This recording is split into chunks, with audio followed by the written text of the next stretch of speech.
মার্কিন সরকার যে 32 পৃষ্ঠার দলিল প্রকাশ করেছে সেটা যদি আপনারা পড়েন, একেবারে প্রথম পৃষ্ঠা থেকে শুরু করে শেষ পৃষ্ঠা পর্যন্ত, তাহলে দেখা যাবে কোনোভাবে এটাকে চুক্তি বলা যায় না। এটা বলতে হবে মার্কিন যুক্তরাষ্ট্রের প্রেসিডেন্ট ডোনাল্ড ট্রাম্পের একটা আদেশনামা, একটা হুকুমনামা, বাংলাদেশকে কী কী করতে হবে তার একটা বিস্তারিত বিবরণ। এবং সেখানে কী কী করতে হবে তার মধ্যে আমাদের দরকার থাকুক বা না থাকুক তাদের দেশ থেকে আমদানি করতে হবে। আমাদের সেই আমদানি করার মধ্যে অস্ত্র থাকবে, তার মধ্যে হাঁস, মুরগি, সবজি, গম সমস্ত কিছু থাকবে এবং সেগুলির দাম বেশি হলেও সেটা আমাদের কিনতে হবে। সাধারণত আমদানিতে কী হয়, আমরা যেখানে কম দামে পাই, যেখান থেকে ভালো পণ্য পাই সেটাই আমরা আমদানি করি। কিন্তু এই আদেশনামা অনুযায়ী তারা যে দামেই দেখ না কেন, যে মানেরই হোক না কেন, সেটি আমদানি করতে হবে। দরকার বা দাম কোনো কিছু দেখা যাবে না। এবং তারপরে তার উপরে কোনো শুল্ক, আপনারা জানেন আমদানি শুল্ক হচ্ছে একটা সরকারের রাজস্ব আয়ের অন্যতম উৎস। সেই যুক্তরাষ্ট্র থেকে যে পণ্য আসবে সেগুলির উপরে কোনো শুল্ক বসানো যাবে না।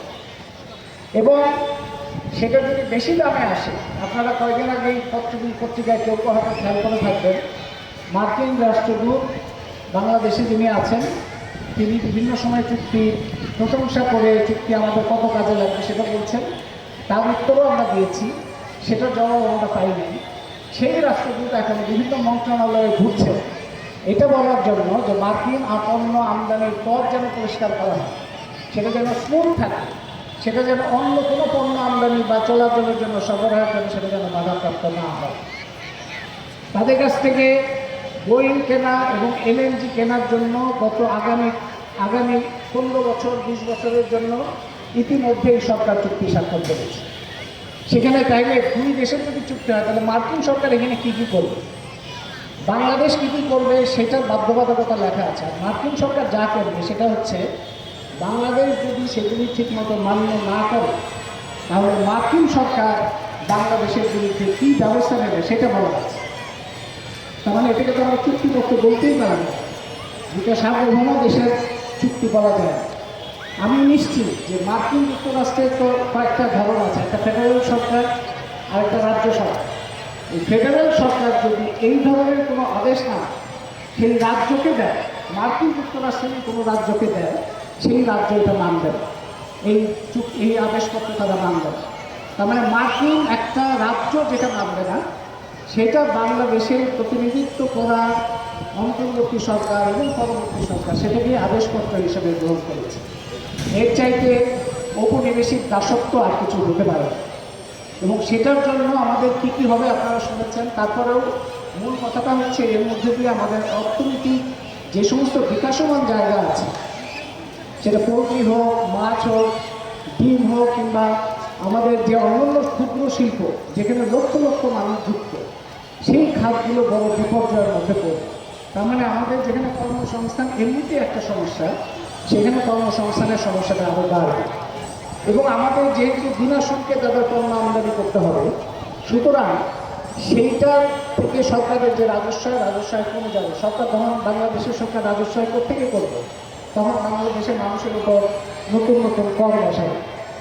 আবার তাদের যে বেশি দামে যখন জিনিস আনতে হবে তখন সেই বেশি দামের জিনিস এই দেশের মানুষ কিনবে না, সেইটা তাহলে কীভাবে বিক্রি হবে? কারণ তখন বাংলাদেশ সরকারকে সাবসিডি দিতে হবে, ভর্তুকি দিতে হবে, ভর্তুকি দিয়ে সেই পণ্যকে বাজারজাতকরণ করতে হবে, কারণ তারা বাধ্যবাধকতার চুক্তি স্বাক্ষর করেছে। তাইলে সেখান থেকে আমাদের ভর্তুকি ব্যয় বাড়বে, আমাদের শুল্ক আয় করার কারণে বাংলাদেশের মানুষের উপর দেওয়া যায়। এগুলো হচ্ছে অর্থনৈতিক ধস নামার এক একটা ক্ষেত্র। পাশাপাশি রাজনৈতিক এবং সামরিক যে বাধ্যবাধকতা, সেই বাধ্যবাধকতায় দেখা যাবে যে বাংলাদেশ অন্য কোনো দেশের সাথে এমন কোনো চুক্তি করতে পারবে না যে চুক্তি মার্কিন কর্পোরেট স্বার্থের বিরুদ্ধে যায়।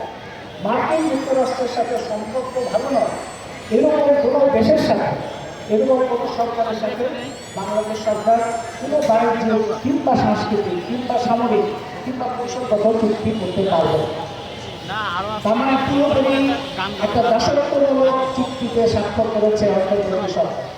অন্তর্বর্তী সরকার আপনারা শুনেছেন, গণঅভ্যুত্থান হয়েছে, গণঅভ্যুত্থানের মধ্যে দিয়ে আমরা আশা করেছিলাম যে শেখ হাসিনা সরকার কিংবা তারও আগে সরকারগুলো এরকম অনেকগুলো চুক্তি করেছে, তেল বিষয়ে করেছে, গ্যাস বিষয়ে করেছে, তারপরে সামরিক বিষয়ে চুক্তি আছে। আপনারা 1997-98 সালে সোভা হামলা চুক্তির কথা শুনেছেন, তারপরে টিকফা চুক্তির কথা শুনেছেন।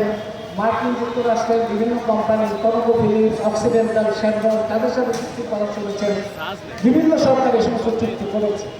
সেই সমস্ত চুক্তির ফলাফল আমরা জানি, সেগুলি বিস্তারিত আলোচনায় যাচ্ছি না, কিন্তু প্রত্যেকটা চুক্তি আমাদের জন্য জাতীয় স্বার্থের জন্য হুমকি স্বরূপ। কিন্তু এই চুক্তিটা হচ্ছে সবচাইতে সমস্ত দিকে বাংলাদেশকে সম্পূর্ণভাবে হাত করা পড়ানো, গলায় গামছা বেঁধে বাংলাদেশকে যা খুশি তাই করার মতো একটা আদেশ করে। অনেকে বলেন যে মার্কিন যুক্তরাষ্ট্রের এখন যে অবস্থা, যে তার যে দাপট, তাতে যুক্তরাষ্ট্রের সাথে এই ধরনের চুক্তি বাতিল কীভাবে সম্ভব।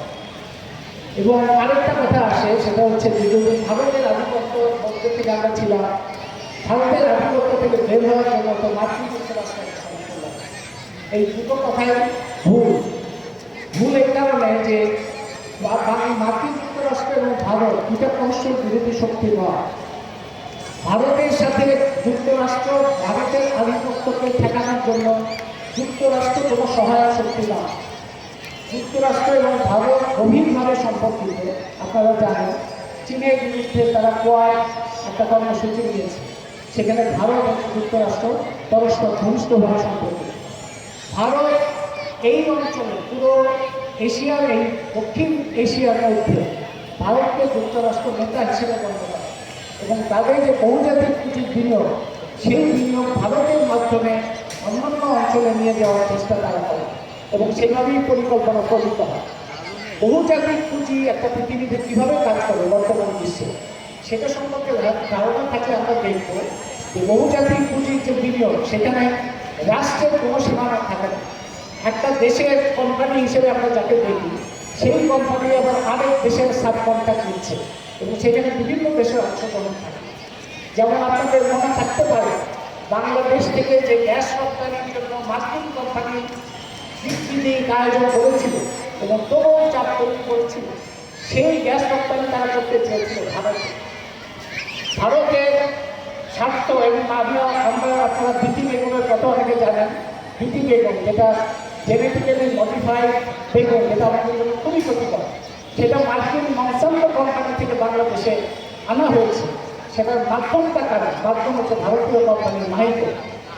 সুতরাং পৃথিবীর বিভিন্ন দেশের মধ্যে পুঁজির যে আন্তর্জাতিকীকরণ, সেই আন্তর্জাতিকীকরণ খেয়াল করলে দেখা যাবে যে একটা দেশের কর্পোরেট স্বার্থ এবং আরেকটা দেশের কর্পোরেট স্বার্থ পরস্পর সম্পর্কিত। এবং সেটা যদি আমরা খেয়াল রাখি, তাহলে আমাদের পক্ষে পরিষ্কার বোঝা যাবে যে ভারত দিয়ে যুক্তরাষ্ট্রকে ঠেকানো যায়নি। এই ভারতের আধিপত্য যখন বাংলাদেশে ছিল, তখন যুক্তরাষ্ট্রের সাথে গণপ্রতিনিধিদের সাথে চুক্তি করেছিল হাসিনা সরকার। ভারতের আধিপত্য যখন ছিল, তখন হাসিনা সরকার টিকফা চুক্তি করেছিল। এবং ভারতের আধিপত্য যুক্তরাষ্ট্রের আধিপত্যকে ঠেকাইতে পারে না এবং যুক্তরাষ্ট্রের আধিপত্য ভারতের আধিপত্য ঠেকাতে পারে। এই দুই বড় শক্তি, এবং তার সাথে চীনের কথা বলতে পারে, এই বড় শক্তিগুলো নিজেদের মধ্যে পারস্পরিক লেনদেন এবং সম্পর্কে থাকে। বর্তমান যুগে, বর্তমানকালে সাম্রাজ্যবাদের আধিপত্য শুধুমাত্র সামরিকভাবে হয় না, কিংবা সামরিক দখল দিয়ে সাম্রাজ্যবাদের আধিপত্য হয়। যে দেশ, কোনো দেশ যদি সাম্রাজ্যবাদের আধিপত্য